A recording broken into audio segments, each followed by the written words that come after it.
I'd like to call to order the Parks and Public Works Committee regular meeting for March 26, 2024. Will the clerk please call the roll? Baldwin, Here. Barrett, Here. Johnson, Yes, here. Roche, Here. you have a form. Next up is approval of agenda. Can I get a motion to approve the said agenda? I make a motion, we approve said agenda. Second it. Motion chair, second, Roach. All in favor, please say yes. Yes. Aye. Yes. Approval of minutes. Do we have minutes in here? I guess. I know they're on the regular packet. Yeah, there's not minutes. Oh, we for this didn't have minutes for particular- the special meeting, did we? Okay. Right, yep. So, Okay. Do I need to do anything special about not approving minutes if it's on the agenda or? no, that's fine. there's no Okay. minutes listed. Yep. At this time, we will take a public comment on agenda items only. If you'd like to make a public comment, please limit yourself to 3 minutes and state your name and address. No takers in the audience? Anyone online? Okay, we'll close our first public comment session, move on to review and discussion. First up is the pallet sign design, traffic signal, Lake Street, Blue Star Highway from Blue Star Multimodal Path. This is what we had our special meeting about, just, gosh, that was last week. So if the city manager wants to tee us up. Certainly, Madam Chair. So I'm sure you remember from your special meeting, you had quite a bit of discussion about the intersection of Lake and Blue Star as related to the Blue Star Trail. You discussed and were presented with, over a couple of meetings, plans related to the pallet sign and some movement and then some renderings related to some landscaping around there. At your last meeting, there was some discussion about kind of making that intersection compliant with larger trucks and having being able to handle the wider wheelbases and that turn there.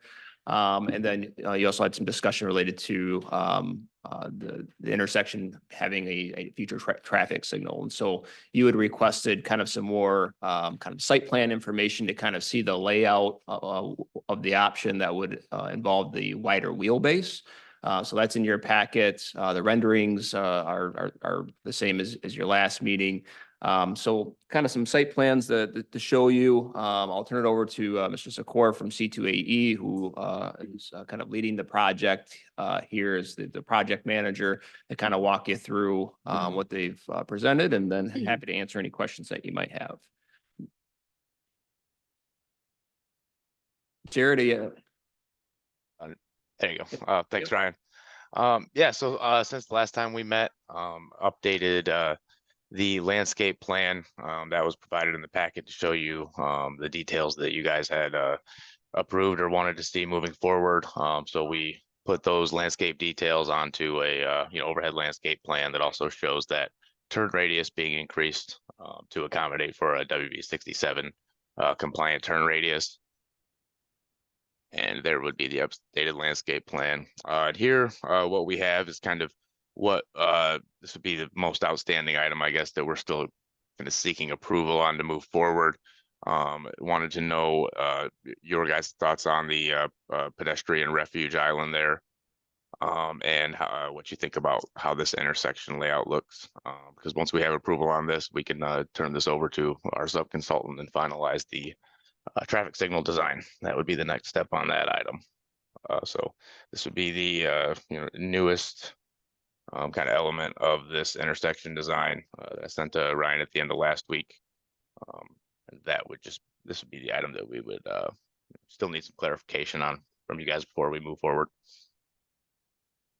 Okay, one thing I'd like to ask is that it's my understanding that Nancy can participate but not vote while she's on vacation. Is that correct? I'd just like her to be able to make comments freely during the deliberation part of this, if that's okay. right. So yeah, typically with there's not the ability for board members to participate remotely in meetings. Certainly they could speak during like a So we've public done that comment with, period. we've done that with council. So with council, we'd like people to participate but not been able to vote. No, the one time council did it, there was a letter submitted by the council member. Okay, And alright. so there is a rule outside of the virtual participation, but it's has to be approved. Okay. and a letter needs to be submitted right. for the hardship. Okay, I'll let her hold her comments then until public comment, I guess. So, I guess the question that I have is, does this address our DPW's concerns about the radial and how far back will this move the sign at this point if we abide by both those options? Yes, so I believe the detailed landscape plan, which was the sheet before, kind of provides a better idea of the proximity of how far the sign is actually Yeah. moving. You know, just because that will show the location of the existing curb, and then the new location of the curb, but and also how far back we're moving that wall. If Ryan, could you scroll up to the Yeah, it'll be That one the there? other one, Mhm. Jamie, other site plan. There we go. Okay, so if you can see kind of that hashed line that runs through Mm-hmm. those the mixed perennials there, that would be the location of the existing wall.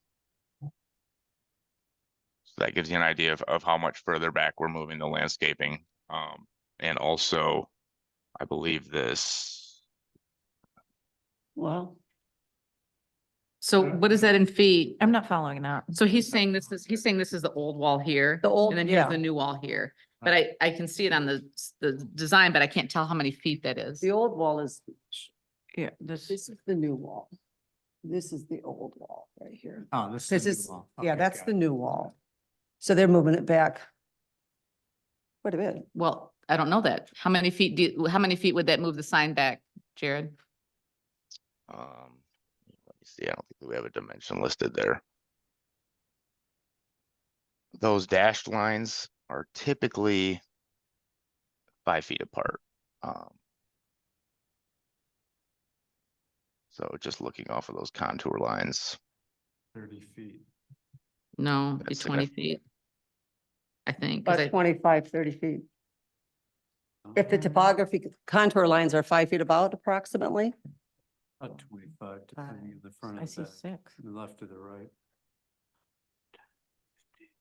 25, about 25 to 30 feet. Yeah. right? And Scott, have you had a chance to look at these new plans okay, all right. Obviously, we want your take and John's take on it before we, put anything forward. And does that, So dip does that in- make sense to you, Jared, that it looks like 25 feet or so? yeah, That we moved roughly. the And pallet I'd have to double check what the exact measurement is because I'm sure that we have that in CAD somewhere. It's just that's gonna be one of the biggest things that people are gonna be asking about is how far we're gonna move that pallet sign. We really need a solid answer. And again, and not to put you on the spot right now, if you need to get back to us on that, totally fine. Okay, But, and I have my glasses on, but what is that measurement as you go up? There's a measurement on the street from the dash line. Right Yeah, there. that one right there. What is that measurement? Because it looks to be like that's the widest part. And then you can carry it down. that That 12 feet? is just showing the location of the existing storm sewer. No, I get that, but if that's 12 feet, No, that's you have a 12-inch that storm doesn't sewer look there. right, no. Oh, got it, That- okay, That's the diameter of the storm sewer. got it, okay, got it. Does it dip into the hillside? Oh, yeah. When this is moved? Yeah, so if you look at where the existing wall is located now, it is a significant drop off right there currently. So this would require some excavating and fill.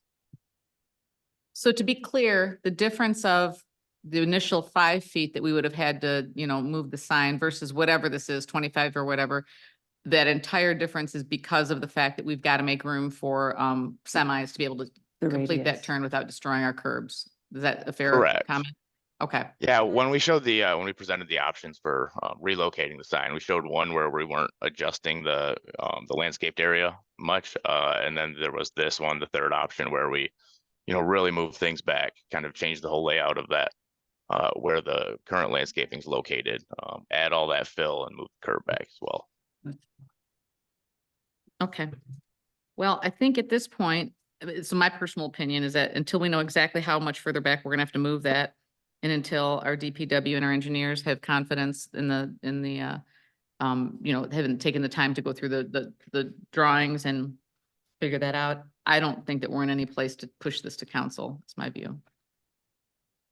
I agree. Do we have any further questions though for Jared while he's on the line? Please, of course, yes. Hey Jared, how are you? Would you How's it be, going? would C2AE be able to put a more realistic rendering of like the completed package? I guess, it's, for me personally, I'm maybe just a simpleton, but I can't really get a good grasp on what this is gonna look like completed, but, would C2AE be able to put that type of rendering together with that level of detail with the new measurements and, you know, the fill material and kind of what that would look like completed? Yes, again, I want to stress that the renderings are kind of to give you a visual representation, as far as the actual dimensions and the specifics, that's, you find those details more on these landscape plans and, roadway layout plans. As far as the renderings go, what we had scoped was, to provide the 3 options within our preliminary design, which we actually provided 4. Move forward based on the kind of mix and match options that you guys picked. And then we also wanted to include a final rendering once all the design options have been selected. So, once we have a clear idea of what we have moving forward with the rest of the design, yes, we did want to put together a more detailed final rendering that kind of shows the entirety of the intersection and all of those details. But as far as going back to the drawing board and doing more, conceptual design type renderings. No, we don't want that. Okay, so I just wanted to be clear. Yes, we did plan on, once we had all the outstanding design selections figured out, to show that in a final rendering. As far as the level of detail that you get in a rendering, being able to pull out specific dimensions and that kind of thing, that's really not that's really not what the renderings accomplish. They can only be so specific, it's more to give you an idea, kind of big picture idea of what it's going to look like. Well, thank you. Yeah, and then zooming out just a little bit, kind of like the island in Yeah. the middle of that intersection. I personally am not a fan, just for snowplow and maintenance reasons. Those things tend to hide underneath snow pretty easily, and that can cause damage to our equipment and, damage to the curbing itself. So unless there's a true demonstrated need or safety concern that would warrant having that, from a public works maintenance perspective, I'd we're be not in curious to favor. know, there might be if we move, and this is a sincere question, I have no idea, but I gotta believe that there's some kind of rules. If we move that back 15 feet or so, that's what we're talking about, like in Douglas, when they've got that huge area so that you can get into town, Mm. they've got the similar, whatever it's called, a shelter, but I'm just wondering if the expanse is long enough. I think that there might be a real answer that we can get from MDOT or something that says, Yeah. hey, if it's more than X, you need a little island there. I don't Yeah. know, but I'd be curious, because that's the first time I've seen this option too, and I'm assuming it's got something to do with the fact that we had to move that back another 15 feet. A very I don't- valid point. If it's justified, fine, but if it's just kind of like a decorative type Yeah, of I- element. I mean, I don't mind the say, I mean, I works in get Doug- what you're saying, but I kind of like the idea of that reprieve of stopping in the center like this, but It does I'm work not in Douglas. 100% Yeah. for it either. It does work in Douglas. People actually. It does, yeah. I mean, it's nice, especially, Expanse, people just fly through there. yeah, I'm When excited. it was- it does slow people down. I mean, but if we have also the light there too, that. I may just think be it's enough. probably a knowable thing. I think that it's a knowable thing that MDOT's gonna give us the Yeah. information on that. I can't imagine plowing the street with that.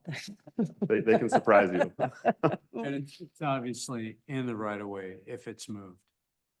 Right. So we've got, the next steps are, I'm sorry, go ahead. So Jared, can you want to kind of walk them through, I guess, some of what your team was thinking related to that and the reason why that's there? And I mean, just to give a little more detail. Yeah, this was a recommendation from our transportation engineers, just based on the the current layout of the intersection. It becomes a long crossing, which is pretty noticeable. How you have it there right now with nothing, downright dangerous crossing that intersection right now. So putting that there was just an added level of safety for crossing the road. As far as it being a requirement, that is going to come down to what the city wants. you know, like we have discussed, before, MDOT's gonna defer to the county's gonna defer to you on this one. So, you know, if it's something that, you know, for the sake of DPW, you absolutely can't have, you know, we can come up with an alternate design. But just first impression, that was our idea for kind of creating a safe space that separates all of the vehicles and pedestrians, through that crossing. Do we have any regulation as far as how large trucks and vehicles can enter the city? I mean, don't is think this, so. is this? Cisco's got a big truck and they're Yeah, gonna but- enter. Yeah, But they so, are. so every truck that enters and has entered Sagatuck from this way is going up the curb? Is that what we're understanding from this? That they're hitting that curb and then are we? I've never seen it. Personally, I've never seen it. I know that there was a new curb up there, but that was due to a natural gas line replacement. That's not to say that they don't, maybe they do. But it hasn't, there hasn't been a demonstrated problem, at least in my eyes, that I'm aware of. But, and maybe that's just kind of a basic question that I have is like, is it because of the, you know, the enhanced improvements to this intersection? Is that why we're, you know, is it a requirement to meet that compliance due to the kind of the intricacies of this project and introducing vehicular traffic and pedestrian traffic, et cetera? Is that kind of what makes it a requirement, or what's really changed? Where now that has to be a requirement? Thank you. I don't know. I don't think it was a requirement. Didn't we suggest it? In our one meeting when we talked about it? So this was discussed a little bit at the last meeting, and I'll let Jared like more fully explain, and he had kind of indicated that like if MDOT, or just like he said with the island in the middle, that if MDOT or the county were doing this, they probably would make this compliant with you know, that radius, but it's an intersection that's controlled by us. It's not something that's necessarily required of us to do. And so I think that's kind of like just looking at a higher level. I mean, something I think for the PPW committee just to, you know, give us some feedback on. I mean, I totally respect that you want like a certain distance of like how far back the pallet sign is going to be with this turn radius modified. But I think at the end of the day, we're looking at, okay, you want the turn radius option that's going to involve at least the pallet sign being set back much further than where it is now. If we don't do the turn radius option, then the pallet sign is moving, you know, not as far, it's less costly. I mean, so Jared, anything to add on that? Yeah, I would say, you know, the best representation of that is looking at these overhead plans and seeing where that existing wall is. You know, and if we don't at the turn radius compliance, we're not moving that wall. So that's you know, that's kind of the limited amount of space we have to work with there, if we don't build the new retaining wall and add this, turn radius compliance. But to be clear, I'm sorry, this is the turn radius that's recommended by MDOT. Is that a correct statement? Correct. So if MDOT, you know, if this road was MDOT jurisdiction, what you would see here is you'd either have to get that curb compliant, or you would have to add some, you know, no trucking sign, or so, you know, some cautionary signage for trucks, something along those lines. Could we even mandate? I mean, I know trucks come in at the north end of town and that's easier, you know, it's a bigger entry over there by Holland.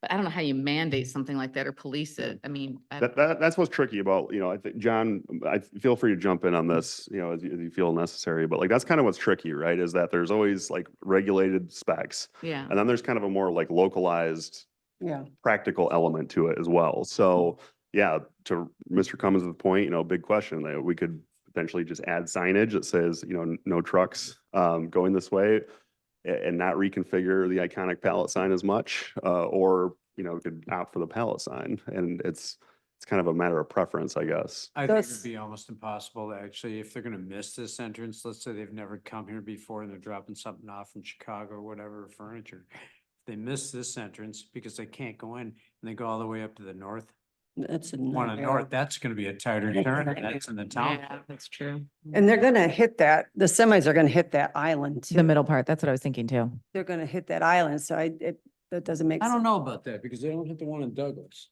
Well, not that I've seen, but. This one's an odd turn though for it going in there, I think. What's, Jared, so we got that retaining wall, the one that you're proposing. what's holding the boardwalk up? Is that just going to be posts and stuff? I mean, does that need a wall at all there? Yeah, so there is another wall and that plan, it doesn't continue along this on this sheet. So all of the Okay. details for the boardwalk aren't there, but yes, there is a wall configured right at, and it starts past that where that abutment is, that'll run Okay. along that wall as well. Okay. In this, you might not be able to answer this on the fly, but I'd be curious to know how much further out we could take that turn without, to get us to not have to have that island, if that makes sense. You know, if we acquiesce a little bit, not do the full 15, 20 feet, but maybe say do 5 or 10, does that eliminate the need for the pedestrian refuge island? That'd be something I'd be curious to know how that would impact it. How much further can we bring that out to get rid of that? And then where does that land the pallet sign? Does that make sense? I don't, not to me. What are you asking? What I'm asking is, so right now. Shortens the we- distance, We've shown essentially. two things. One, we've shown doing, keeping it where it is, and then the pallet sign would only have to move 5 feet to accommodate the bike trail. What we're seeing here is they've moved it out maybe another 20 feet, which we still don't have those dimensions. That's what I've asked for too. We move it out 20 feet to accommodate this truck, Right. and then we move the pallet sign back 25 feet. What do we have to do if we move it, say, 10 feet, right, instead of 25 feet or 5 feet? Then can we get rid of that island and that not have to move the pallet sign so much? So we still have it moved over a little bit to accommodate a truck more Enough so to than we have now? accommodate it. I'd like to know what that balance is, like where we can move it out, scooch it in far enough to where we can eliminate the pedestrian island, but still give some more room for a truck Got to it. turn. That's if the island was the impetus for making the truck turn.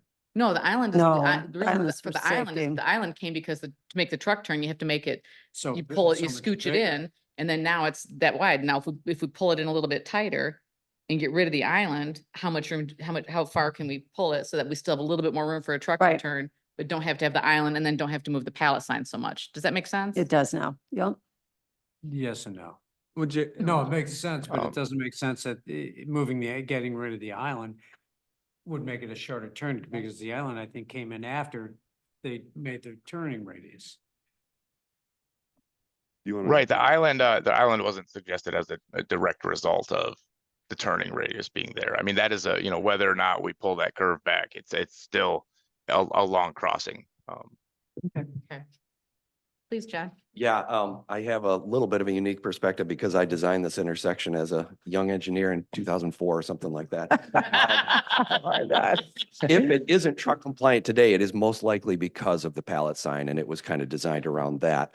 The one thing you could look at is instead of doing a full curb in that island, do more of a rolled curb that's not Yeah. gonna hinder the plows as Okay. much, but at least you'll see it visually, you'll feel it if you're trying to drive on. Because even a full head curb isn't gonna stop a moving vehicle if they're, approaching that refuge island. Just something to look into, an idea. So I like Um, that idea, and then that would have us back to the point where we could just move the pallet sign back 5 feet and not have to, right? Is that? Yeah, my suspicion is trucks are using that space right now to make that turning movement because like Scott said, I've never seen an issue there with a lot of, damage to the curb, running over the curb, things like that. Trucks are making that turn. Okay. And Do you and think that should- might be the space that they're The using. island, but have the rolled curves. Is that what you're saying? One thing to look That's one into, thing to I look into. I defer to C2AE as their design, but that's just something you could consider. Got it. And so we would keep so we would kind of go back to our original plan where the curb and everything would stay where it is, but we still move the pallet sign back about 5 feet to accommodate the bike trail and what that Correct, means. yeah. I think that sounds With like the rolled I curb. like that, yeah. Rolled curb in both spaces is what you're recommending, John? What's that? The rolled curb in both spaces. Potentially, I don't know that you really need it on the main curb radius. I was thinking of it more for the island. For the island. So that Okay. if you did get a truck that needed to use that space, they could, Go right roll over it. and- I think that's how it is in Douglas too, because it's even wheelchair accessible, right? It's very, Well, yeah, Well- the openings for like the crosswalk would be fully Mhm. dumped down. I'm talking about the rest of that curbing. Instead of going to a full 6-inch curb Okay. head, go to, a couple inches, 3 inches. So something can like you that. say, can you do the rolled curb too on the main curve? You could, I mean, could. with Again, that, I don't and know then that you pull the necessarily thing- need it. How does the rolled curb affect snow plowing? so not good. Yeah, you think the pallet sign is bad to be moved, wait till they knock it over. What are you saying?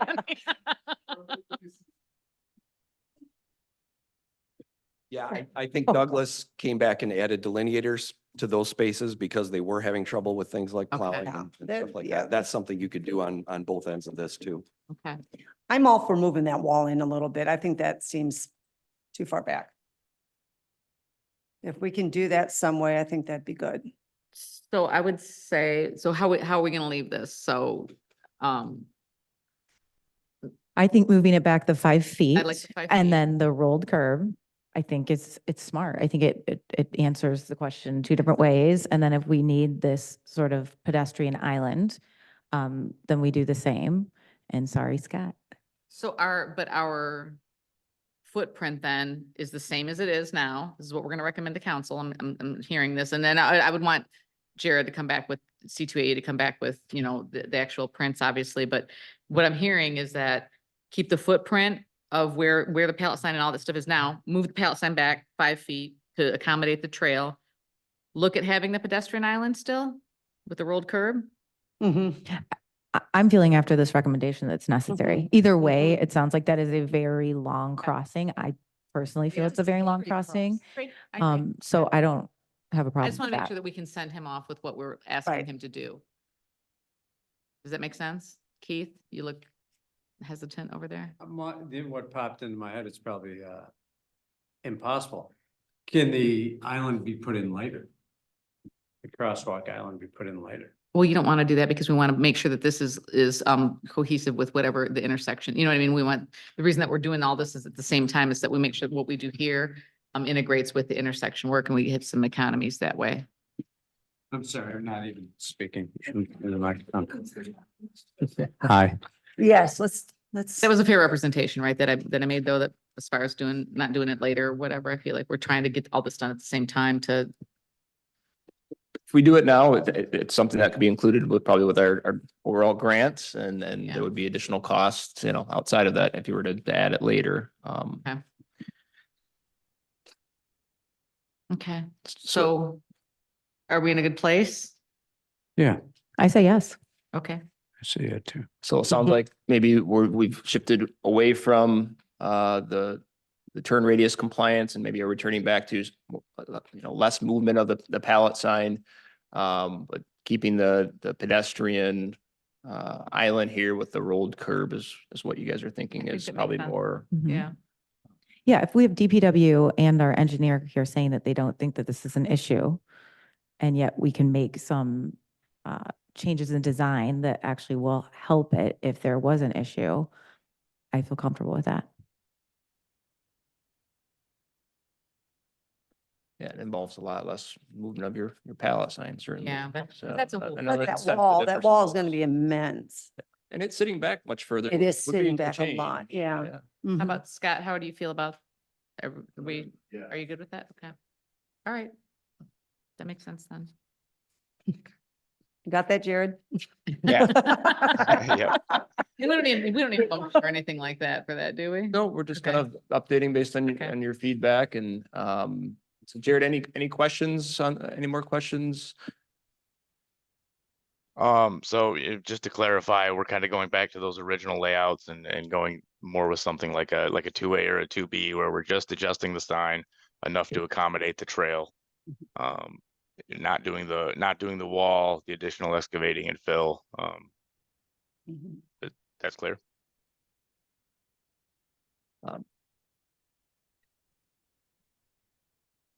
Yep, that's what I understand. And then the general layout of the intersection, it sounds, I know so you got some feedback on that with the island, because that also kind of impacts like traffic signal placement and Right. if you go down, Jamie, to the traffic signal piece, and this is something that John's firm probably recognizes because I think they were involved with the traffic signal renderings Hmm.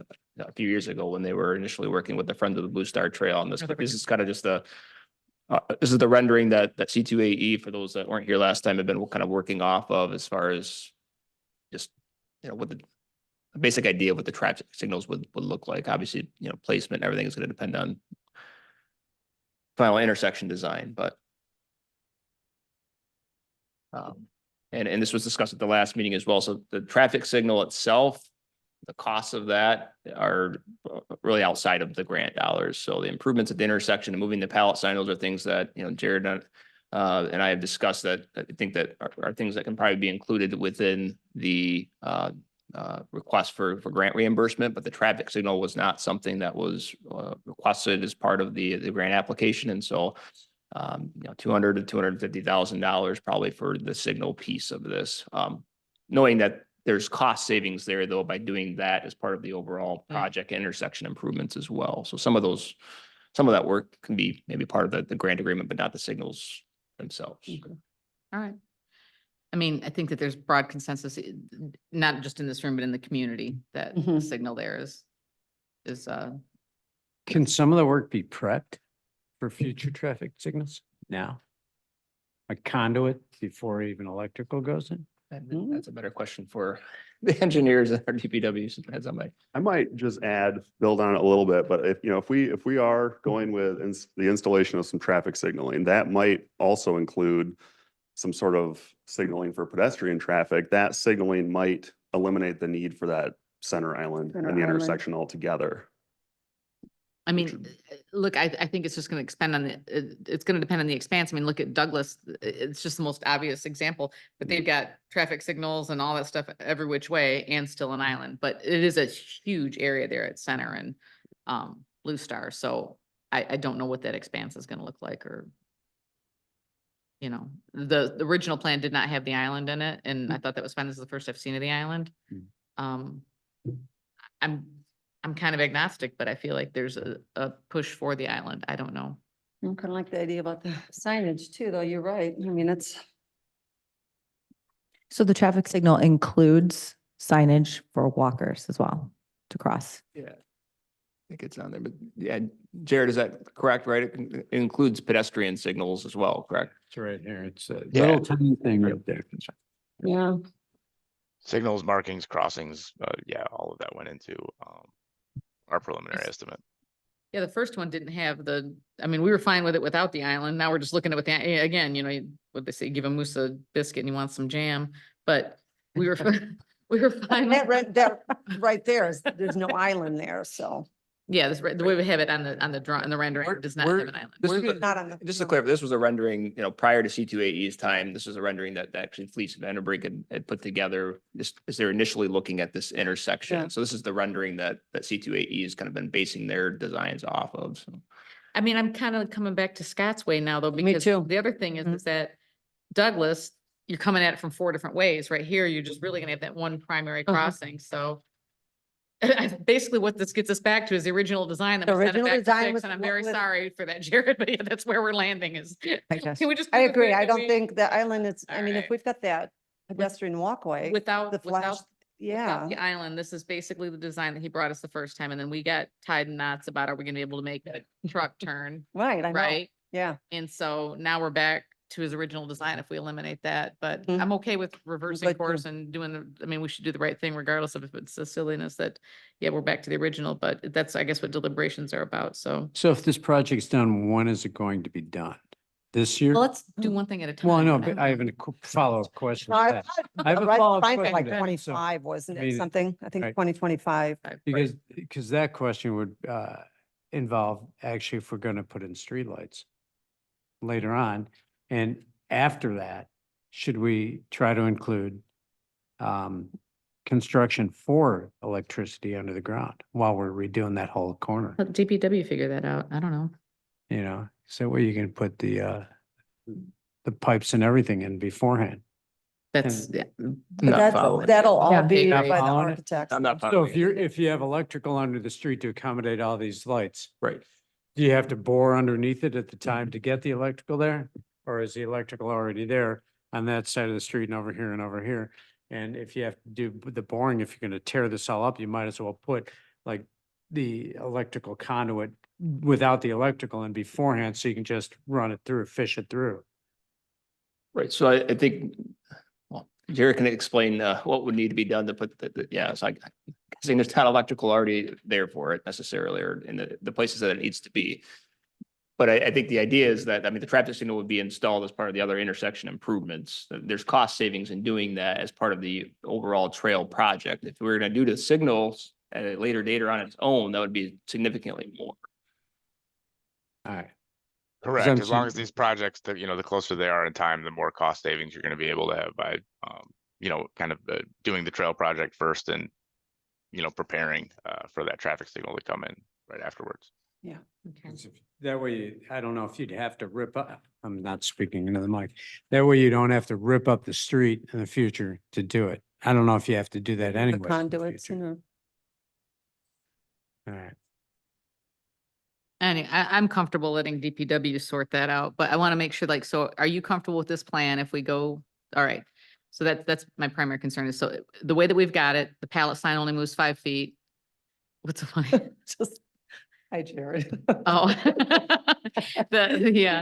The pallet sign only moves 5 feet to Mhm. accommodate the trail, and that's plenty of room. The curb is not a concern for trucks, I guess. We haven't seen it getting too beat up or whatever, and we're okay with that. And then the island doesn't really need to be there because we're not putting another whole I'm good with it, but And yeah, we've I got do. the pedestrian lights. Yeah, I feel bad that we're just sending Mhm. Jared back after the work, but I guess that's what it took for us to get to this place. Yeah. So, yeah, I appreciate that. Thank you, Jared. I do appreciate your patience with that because it's been a long road around it. So, all right, This looks nice. It's gonna be nice. Beautiful. It's gonna be Great. wonderful to Of have course. this. Yeah. okay. And, All right. Yeah, and I'm gonna discuss, I'll talk with Jared after we're done today and kind of discuss like timeline and when we need some final recommendations to also get historic district, take a look at the pallet sign piece and then ultimately to city council to make some decisions on well, the pallet sign one, but two, whether or not the council's willing to fund the traffic signal portion. So I'll talk with Jared about timeline and when certain decisions are needed by to continue with the design. So we might have a situation where we ask you to come in for a special meeting or something Okay. along those lines, but Okay. All right, that sounds good. Any other questions from Scott, John, Jared? Are we good? I did have one quick question, just while I have you all here. What is the, as far as maintenance vehicles that you guys have that'll be, going over portions of the trail and boardwalk? What are you guys using? So like for the streets, we have single axle dump trucks. And then for, for the bike path maintenance, that's something that we're probably gonna have to look at moving forward. Currently throughout the city, we use a Bobcat 450 skid steer with a snow blower attachment on the front of it for maintenance. That's gonna be a little light for the width of the trail, so we might have to look into potentially purchasing a new piece of equipment to maintain this portion of it. Okay, if you do have any Oh. further thoughts on that, just let us know, because, it'll help us with the structural scope. Just kind of, trying to envision what you're gonna have crossing at the boardwalks. Is it possible to like snow plow it with a pickup truck? I mean, if that's what you want to do, we would have to account for that, when we're going through our structural design. Yeah, the only spots that I'm not sure about are, the wooden portions of it, really. Everything else, it seems like we could utilize what we have, but how we maintain the decking, I'm not sure yet.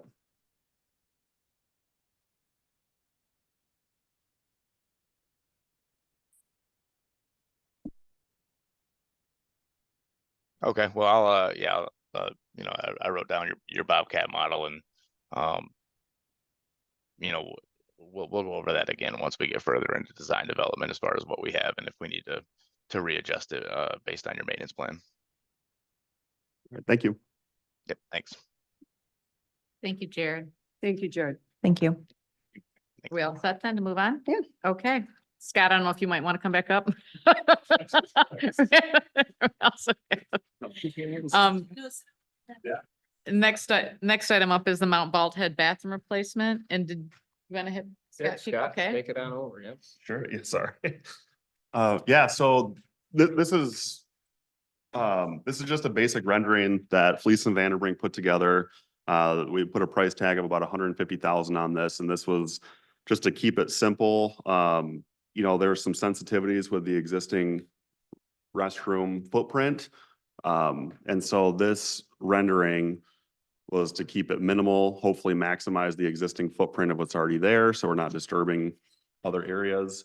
And then we designed it in a way to keep it simple and then also match the brick on the museum pump house area. So basically there's two units. There's a couple unisex units with exterior doors, and then the third door is for like maintenance materials or potentially a water heater if we wanted to keep it open all year. But that would, and then on the exterior, there's like a bottle filling station, and I think that's it. Maybe was That- there a dog bowl Bottle- filler upper, whatever they're called. You can fill your bottle and pour it in the dog. Yeah, there you go. I But- like the bottle filling station. I think it's excellent, So, right? so what we want to do is just put a basic rendering in front of this committee and see if, here's the simple element of it. Are there any other more cosmetic design elements that anyone would like to see to enhance its appearance? Other than that, it's just kind of utilitarian. What's the dimensions of the existing building now? I'm not sure at the moment. But it goes in the same footprint. Well, right here, it's 22 I by get the 12. same Yeah, footprint. Same footprint. But I'm just saying, we don't have any idea. I mean, if it's exact one, because I heard that we can't do anything larger than what's there because of what they found earlier. So, right? So we're not Not gonna be doing exactly. it. That's a little different. So John and I discussed this a little bit with SHPO directly. Uh-huh. And basically, since it's a local project utilized with local funding, we're not subjected to federal regulations, and part of that is being SHPO compliance. But out of, as like a sensitivity, we should try to, Yeah, I not really think we should. disrupt more area than we need to. Yeah. AT&T ran into problems because they do receive federal funding, and so they have to go through the SHPO process. When Okay. we're using city funds, we don't have to. Again, we want to be sensitive to what we know about now, but Right. there's no restriction. We don't have to get SHPO clearance to do a project like this. Okay. For me personally, looking at it, I love the fact that they would integrate the brick from the pump house. 2 full bathrooms in a custodial section. I mean, great, clean.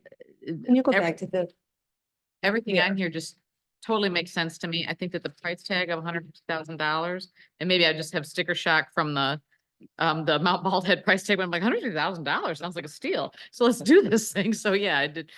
I personally don't see any downside with this. I'm ready to just take it to council as it is and move forward, but I'd be curious to entertain any other questions that anyone else has for Scott or me. This is for the group. Do we want some type of messaging board under the roof line there? Because I think we have one there. It's pretty beat up. I don't know that we use it.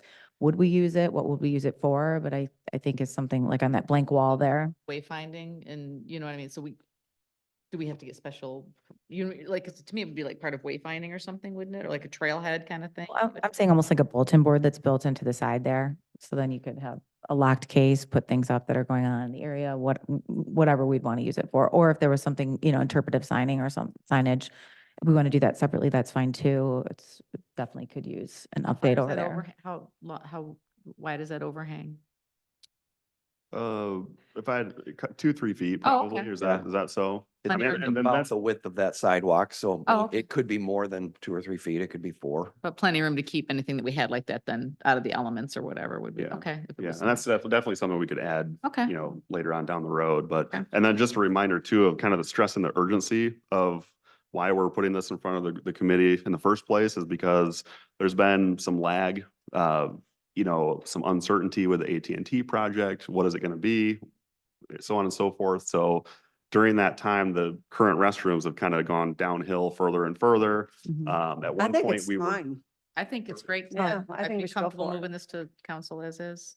What did we ever hear back from AT&T in terms of the money that was part of it? Did they I thought Make they a- were not.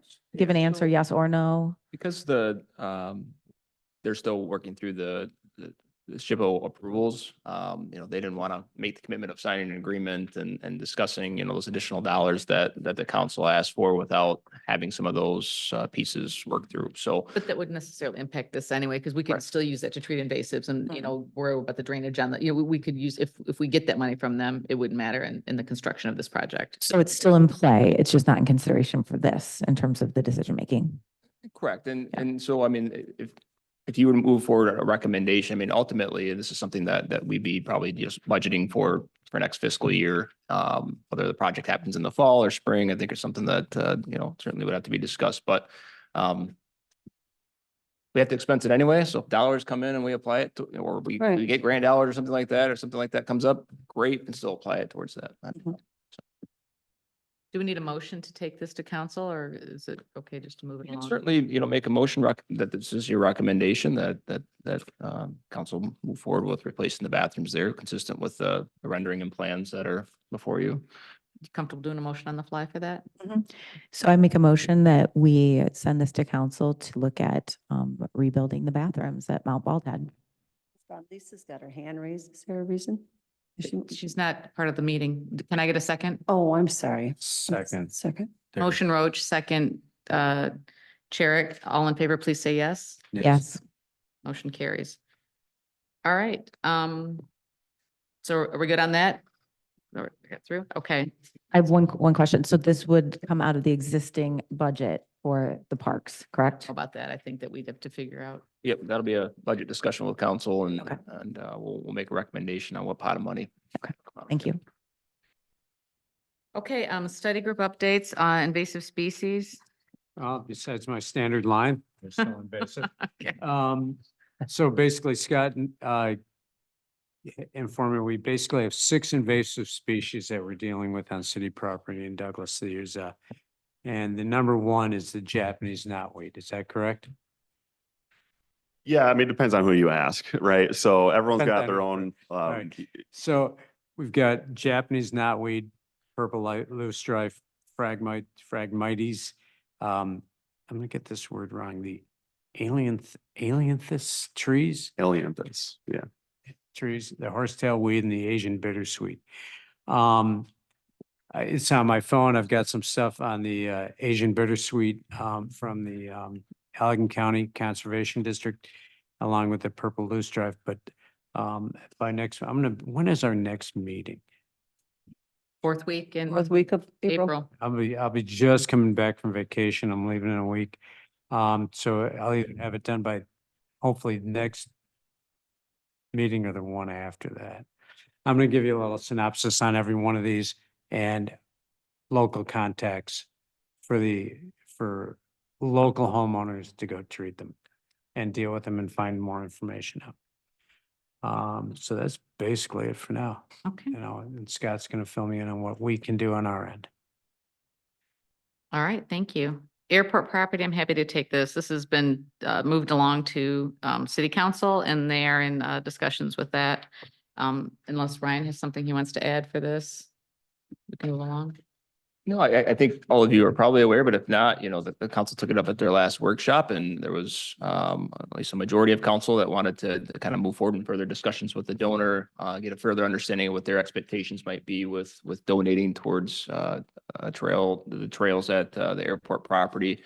And then kind of get a little bit more information on what the conservation easement options might be, more specifics related to those. So staff's going to be moving forward with that and then bring that information back to council for an ultimate decision. So. Okay. Any questions? All right, we'll move on to Blue Star Multimodal Path, which I think we've kind of. I think we discussed. Let me go back to the airport property though. I'm gonna go out there hopefully next week with with 1 or 2 hardcore birders in the early morning before the sun rises. And we figure that there's there's about 250 woodland species that come in through Michigan in the springtime. And Wow. and woods like that are baby bird factories. And it's surrounded by woodlands. It's surrounded by basically farmland now. So, my opinion, if we lost something like that, it would be akin to what happened right next to the Shell station.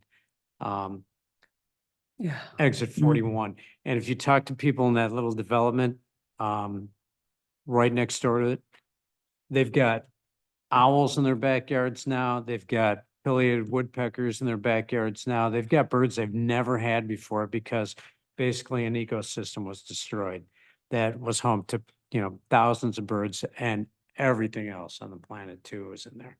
I'm sure it was home to turtles, salamanders, you name it. But, and after hearing the comments last night on, it's interesting. So it's 170 acres that have never been disturbed. In a long, long time, probably close to what? 70 years, 80 years, 90 years. And I think it would be a disaster to lose it. So I just wanted to add that. I think you give the full consensus. I can't speak for everybody, but I think everybody in here, myself included, wholeheartedly agrees with that. Yep. Okay, so Blue Star Path, I think we've run that to ground today. Village Square and Playground. I can take that. Yeah. So we have the Sign Up Genius that's been sent out through the city, through the schools. Rotary's going to send it out. I am happy to send it over to anyone that it has a friend group or a club that they're a part of that would like to participate. So again, that's April 15th, 16th, and 17th for the community build.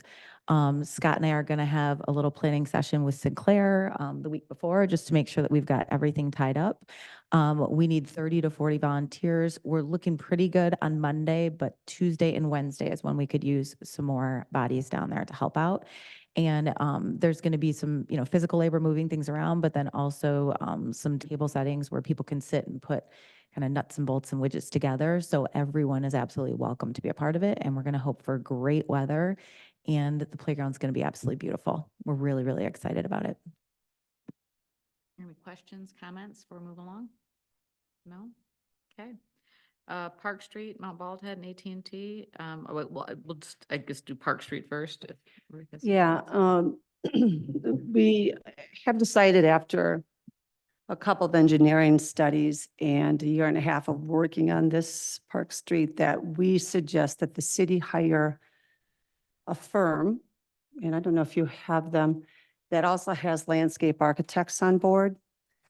We feel that Park Street should get that kind of recognition and that kind of professionalism to it, because we can't do that. We can piecemeal, we can hodgepodge, we can suggest, but we need a master plan. And we need landscape architects to look at that, to take into the value of the historical part of it, the natural part of it, the dunes, the ups, the downs, the sight lines, the views, and they're going to do that. Landscape architects create a sense of space, and that's what we want there. We want that corridor recognized and brought out, and with good signage, with traffic calming devices that are not necessarily just flashing signs. It takes our visitors to the most visited site in Saugatuck, as well as many other things down there. And we feel that it deserves that. And we're not doing it. So we would like to suggest that to the city to hire a landscape architect firm with the engineering firm in it too. That's what we come up with. And Ruth, are you recommending putting in legitimized pathways then? So sidewalks? Safe walkways. It is not safe, and the more it's developed more and more on that, I'd like it to keep it the way it is. We can't. We have so many houses going up there, so many extra streets, so many cars go down there, and it's not safe. It's scary. It's not safe. That whole chain ferry, we can't just plunk down a cone and say, watch for pedestrians in the crosswalk. We don't have a crosswalk. We've got to give it the due diligence it needs. So yes, walkways that the architects are going to take in consideration the setbacks, the right-of-ways, the vegetations, the dunes. That's all there. I think one of the things that I know has been a hindrance in the past is like conversations with people on Park Street. There's a lot of people there that are on city property. I mean, Mhm. I say it all the time, when Campbell, got repaved, we got 6 extra feet, we got 2, we never had walking on Campbell. And now we have a 3-foot walkway on each side delineated by the solid white stripes. So I'm in favor of, Park Street getting taken care of. One of the biggest things that I have to say is people, to my mind, have to get their heads around the idea that if you've Yep. been using city property, and I don't care for the last 50 years, if it's the city's property, the city needs to take the property That's back. right, and and if we if we get this master plan, even if we take it like from Campbell to Perriman or even beyond, but that's where the speediest is. If we get this master plan, then the people can view it, find out what's happening with it. And it can be budgeted in, it can be bidded out to the lowest bid. We can do sections at a time, but then we're gonna have this plan to work off of instead of us saying, okay, let's cut this wall here. They're gonna have the material is gonna be all conducive to what's there and they're gonna put up signs, they're gonna design signs for us and possibly even an entrance sign to this beautiful corridor that leads to so many special places. I get teary-eyed because it's so beautiful there. So I think that most of this has to do at this point with Park Street, when that gets redone, and when that gets Yeah. redone and the utilities and all that. So But the it all plays into utilities are this. part of it. Yeah, That of needs to course. be Mhm. part of this Yeah. master plan. We can't just throw in these utilities without having something to look at and what we're disturbing. So I know that the master plan for Park Street is not until 2026. Yeah, you're referring to the capital improvements plan? Yeah. So all John, Moxie and I can do is make recommendation to council. Okay. And we have some heavy hitting projects to deal with within the next few years. A lot of it is LCR lead copper rules. A lot of it is like, I think next year where John and I are recommending Maple Street, which is going to involve all new water main from North Maple Street all the way to Blue Star Highway, potentially a $2.4 million project. And at some point, when the construction starts calming down on Elizabeth Street for the high school, then we kind of have our eye on that as well. But then we also have the area of Park Street between like the Chain Ferry area all the way to through Mount Baldhead that is on our radar because we have the slope at Holiday Hill to contend with. These 3 projects that I'm talking about are massive expenses for the city. And so the only way that I know how to recommend doing that is one at a time. And so but we have our recommendation, part of it is going to be looking at that specific section of Park Street that I referred to. It's not likely to happen for another couple of years.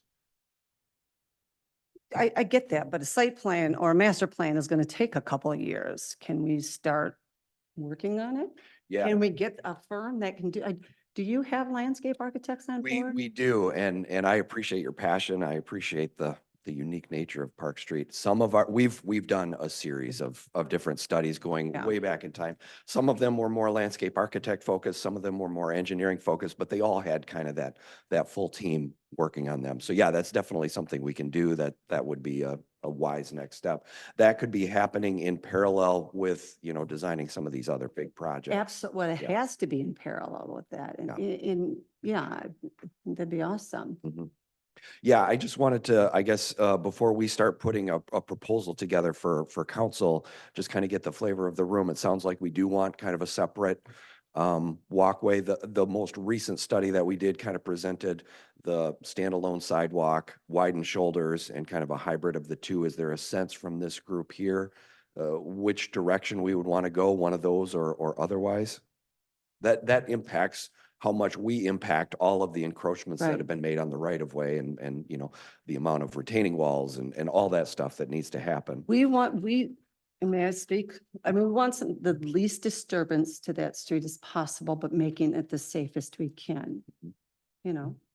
So that is not the 8-foot wide with a 3-foot buffer, 5-foot walkway. That's not that for that street. That we're gonna have to take, and I think even if our committee sits with you and we almost go piece by piece, like this can go here, but then we shuffle and we move them here and it goes this way.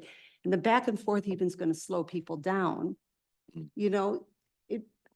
So it's not going to be this perfect little drawing like every other place because it's not every other place. Yeah, there's not going to be one standard No, there's section. not. So we're Nope. gonna have to take it when it's designed section by section by section and then make it one cohesive master Yeah. plan. I like that. So I don't know, maybe at one point it is a walkway that has this beautiful buffer vegetation and then a little walkway. Mhm.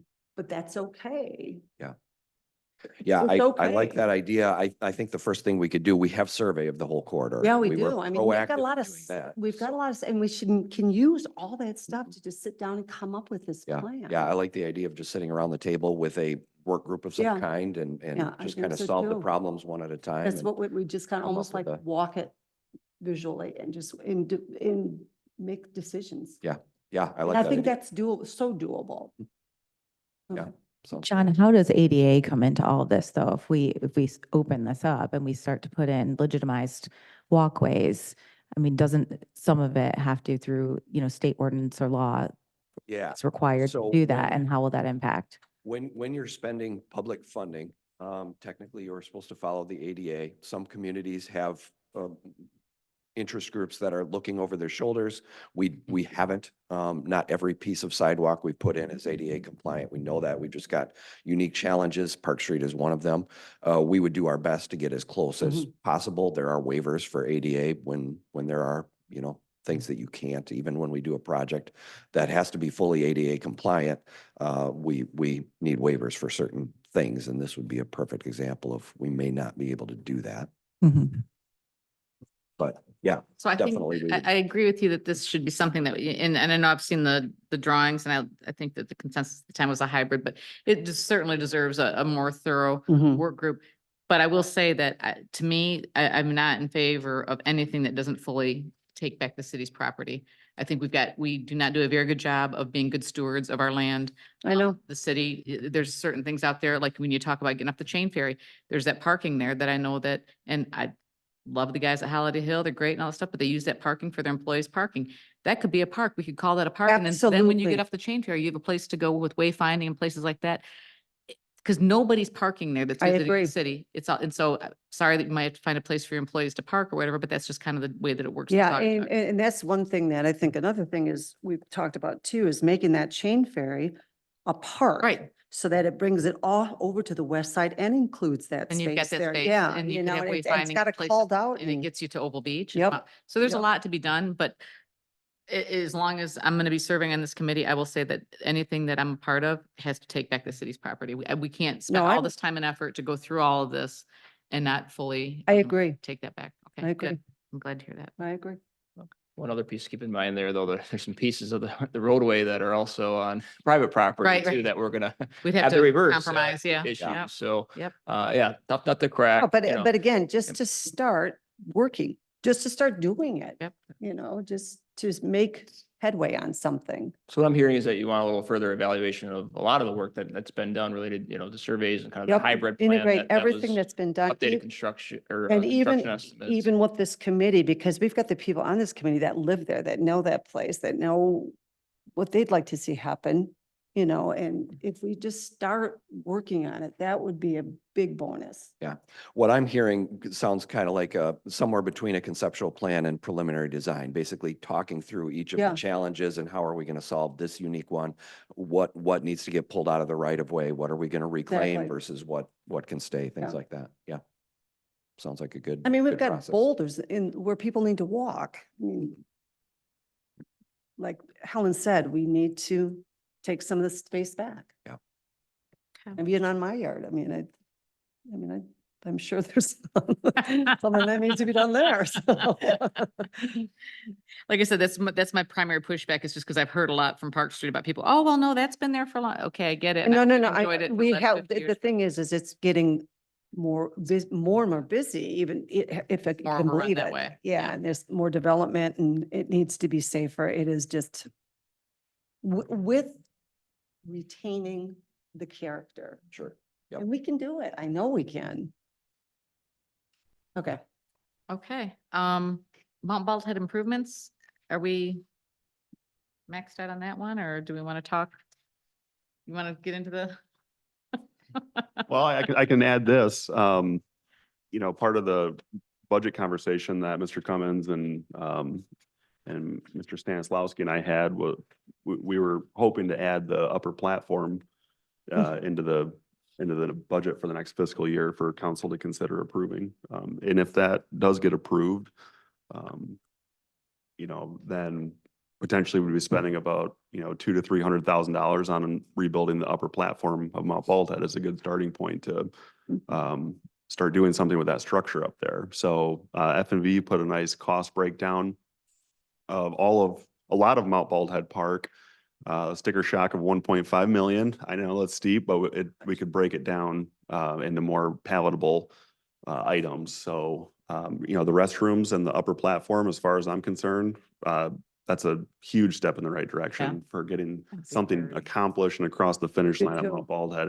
And a lot of the expense of that upper platform being so high is really upgrading the materials away from just standard treated lumber to galvanized and composite materials that are going to last, 40 plus years? That's the 50. big deal. That's the Mhm. biggest So- deal to me is the whole galvanized, the fact it's gonna be so much more structurally sound with a composite material as opposed to just that, pressure treated wood. That's. Yeah, the huge for long me. lasting materials. Yeah, yeah. And yeah, I like the idea. I mean, obviously it's not just an idea, but the fact that you have to do the platform before you can do the stairs.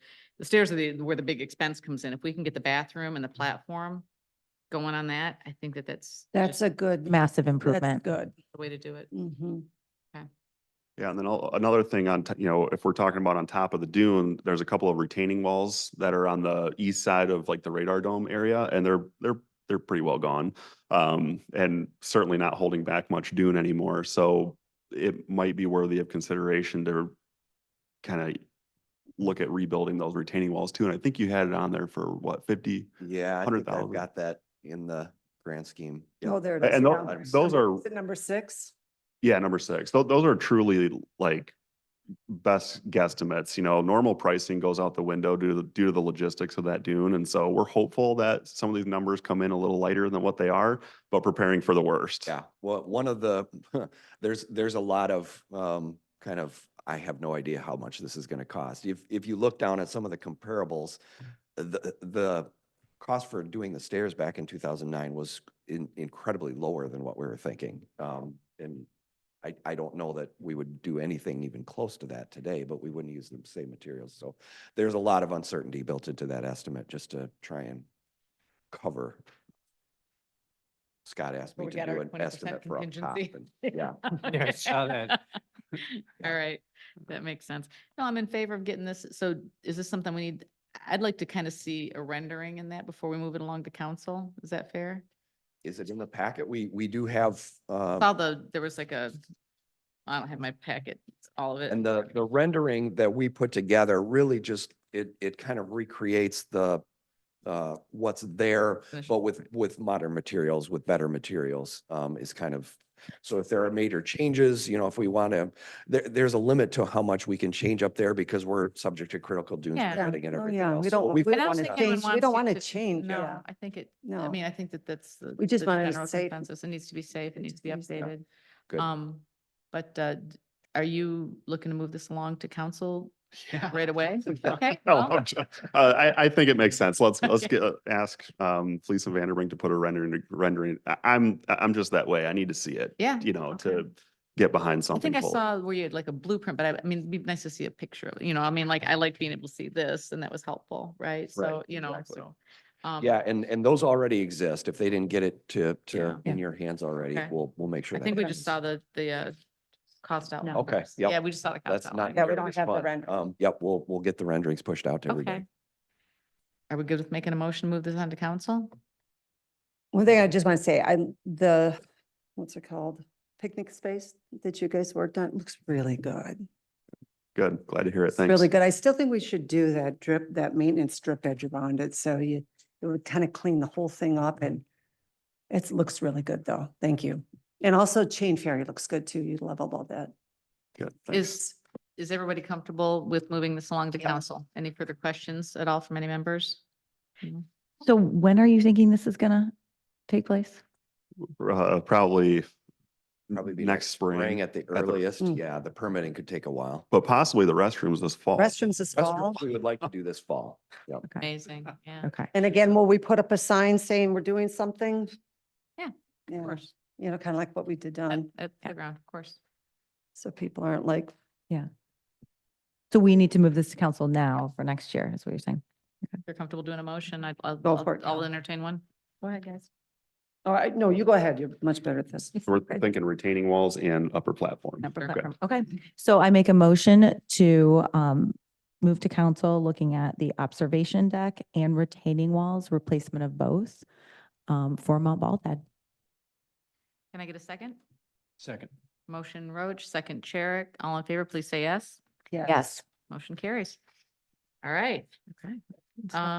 AT&T status, if there's anything from Mr. Manager? Yeah, just that they're waiting to hear back from SHPO on kind of some updated materials that they sent for their consideration. So SHPO had indicated it would they'd be taking up to at least the full 30 days. So so thorough process. So we're just kind of in a holding pattern, waiting on that. And then the last meeting I was asked about burying electric lines on Park Street and the status of that with Consumers Energy. So I did reach out to them. They said that that project is still planned for the third quarter of this year. They're planning on underground electric from just north of Van Dalsen all the way to the end of Park. And is it Ruprecht? Is that how you say it? Ruprecht. Yeah. Ruprecht? That's the street on that. No, that street. Private. So, yes, so quite a big stretch there. From Yeah, Van Dalsen that's all the way up huge. that would be buried electric lines. So Yeah. Q3 is a little bit interesting as far as timing, but So John, since you're here and Scott too, is that a consideration in terms of Park Street construction? Is there something that we need to be involved with before that happens? Or is that just something that the utilities company is going to do? And then all of this is, We Stand generally alone. work around or make them move. In this case, we would work around if it's brand new. Thankfully, the part of that overlaps is not huge. We've already resurfaced from Mount Bald Head North, so all that is pretty set where the city's not going to have to touch that for a while. okay. But with consideration that we want to create these master plans for Park Street, would any of that have any bearing on what they're doing with burying the lines? Yeah, for sure. We would definitely want to coordinate with them and maybe guide them to a specific location or things like that. Yeah. You're saying, where are they laying the lines? From where to where? Van Dalsen to all the way up Park Street All the way by Oxbow. by Oxford, Yeah. that north. Okay. So But we have really, the time only to work, section that we're even concerned about is from Van Van Dalsen Dalsen to the to north side of Mount Bald Bald Head. right, Yeah. and we can handle that, yeah. Yeah. That's okay. Yeah, if they wanted to go further south, that would be great, but this is a good step. But we're not ready for them to go further south. Yeah. Because we want to work with them. The first street to the south of Bald Head. Yep. Okay. Generally, when they're going underground, they're less in our way than if we've got poles that we've got to work around at the Oh, surface. good Okay. point. Mhm. That's good to know. Is that all, how deep is that buried? That's kind of Usually stuff. 2 to 3 feet Okay. roughly. They're shallower than our water main Oh, or okay. storm sewer, things like that. That's why they're generally Okay. not typically in the way. Okay. Yep. That would be great. Would be great to have it. Will the poles have to stay in place to hold cable lines and other things like that, or will they take out all the poles too? Yeah, that's a good point. Usually, the other utilities would have a license from Consumers to be on there. So if Consumers is going underground, hopefully they will They follow all suit. follow suit. Yeah, whenever we move a pole, it generally, one Consumers will move and then they'll Everybody has to follow follow suit. suit. Okay, that's Oh, good. wouldn't that be I like awesome? hearing that. Yeah, I was Me too. worried because I'm like, there's always like 3 lines, right? So Yeah. good to know that Yeah. they follow it. Okay, thank you, John. Any other questions for John or Thank you, Scott John. or the manager? Okay. Review next steps. I feel like we've done that. Any questions on that? Or are we good to move along?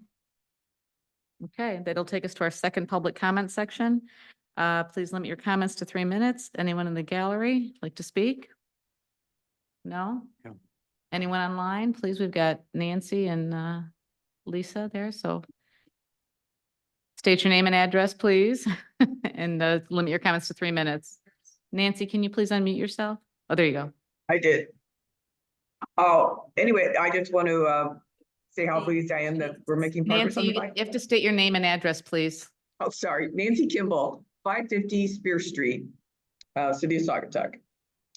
And I just wanted to comment on the bike trail. I'm so pleased that we're making progress on it.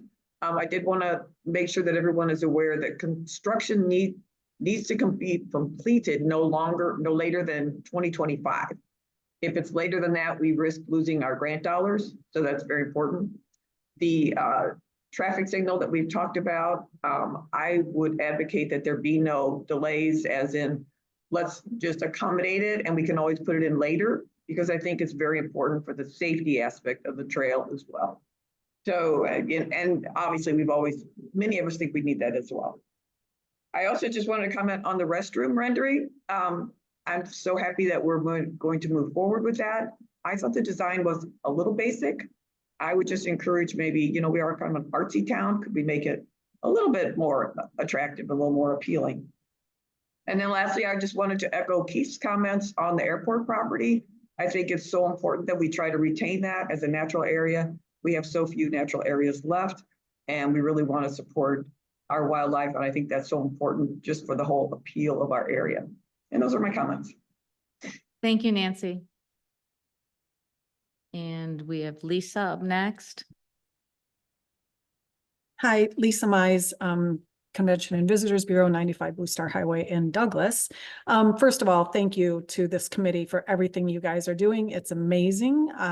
When I listen to what's on your agendas and the progress you're making on every single project, I'm blown away. So kudos to all of you for what you've been doing. It's great. From the intersection at Blue Star and Lake, the multimodal path, to the Mount Baldhead bathrooms, to the Village Square Playground, which is going to be great. Even the future of Park Street, I am just impressed by what you guys are doing. So thank you. Just two small things. If I know initially when you were talking about the bathrooms at Mount Baldhead, there was a possibility of letting the CVB handle the messaging board. And if that's still an option, we are happy to help. And then the other thing, Kelly, if you want help getting the word out about the Village Square Playground and the Sign Up Genius, I'm willing to send that out to all of the emails that we have available to us at the CVB, so you can get more people to help on Tuesday, Wednesday, or Wednesday, Thursday, whatever days you're short. Thank you. Okay, thank you. Anyone else online care to speak? Okay, well, we'll close out our second public comment session. You can go to member closing comments. Just a reminder that these are closing comments for the member only in that discussion. With that, Ruth, please start. Well, I came in kind of a little on edge about stuff, but leaving feeling a whole lot better. This is a great group. I do agree with Lisa. We are doing great work, very important work. Let's just keep moving forward with it then. Thank you. Member Charrick? I just want to thank you and Glenna for doing the amazing work you guys have done on actually the airport and the park. It's incredible what you've accomplished in the amount of time that you've put in. Thank you. I want to go back to the Baby Bird Factory known as the airport property. There is a family of, and I've said this at council actually, there's a family of black foxes out there. And they're super rare. They're actually related to the other foxes, but when they start reproducing, it's like white deer. When they start reproducing, they're not leucistic, but they reproduce and they create more black foxes. So just an FYI. There you go. Yep.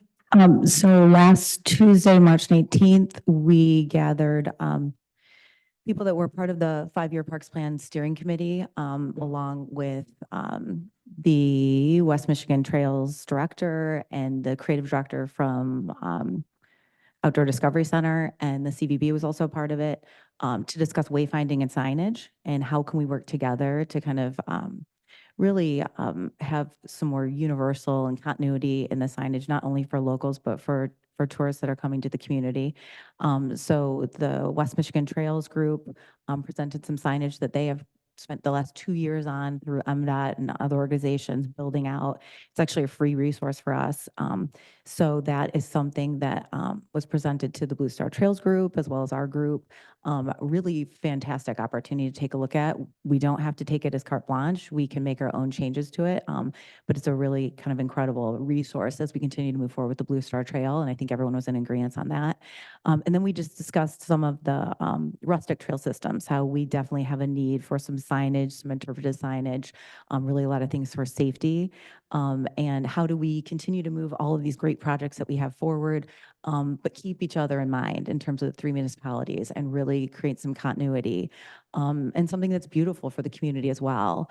So it was really thoughtful. There were a lot of great comments, and there's some good things that are going to come out of that, I think. So I wanted to make you guys aware of that. Also, I would say also came into this meeting a little apprehensive because I think there's been a lot of negativity in the community about what I look at as some incredibly positive things for all ages and for locals and tourists and all of us. I want to reiterate that I fully support what's going on with the airport property. I see that as an absolute gem to our community. It's been around almost 100 years, and when I did some research, went all the way back to all of the parks plans that have been written back to 2002. The airport property has been listed as a park asset since then. So that's over 2.5 decades of our colleagues, our friends, neighbors, appointed and elected officials looking at that space as a park asset for our community. So I want to remind everyone of that that's been around a long time. And I think it's a really cool thing that we finally have the bandwidth and that council created the PPW so that we could have the time and the energy to put towards bringing something like that to our community. I was just at Mountain Film this past weekend, and the CVB handed out those trail maps. I don't know if you guys have seen them. I meant to bring it today, but when you look at the green spaces, you assume there's so much, right? But you look at that space where the airport property exists, there's nothing out that way. And to have, 170 acres continuous parcel like that, we really need to consider, that as an asset to the community for future generations. So I just want to make sure, I know we're all very like-minded here, but I want to make sure that's on record here. And I thank everyone for all of your contributions so far. This has been a very positive experience, and I think we're doing a lot of good for the community. Thank you. Thanks. I'll close as I typically do by, again, thanking all the volunteers, and I mean that so sincerely. I know it's just hundreds of hours of work and unpaid and many times thankless. There's been, as you said, Kelly, a lot of negativity recently, and it's a little bit, it's disconcerting, but I try to remember that overwhelmingly we're getting a lot of support, and so it's important to stay focused on that, and it's important to do that to keep you on staying on the right course. Yeah, the airport property, I hear a lot about, green space versus investment and all that, and in our investor community. Well, people have to understand, and I think that this gets lost in a lot of it. It's good for our economy to have green space. People don't come here because they need a bar to drink at. People come here for Oval Beach, Mount Bald Head, hiking trails.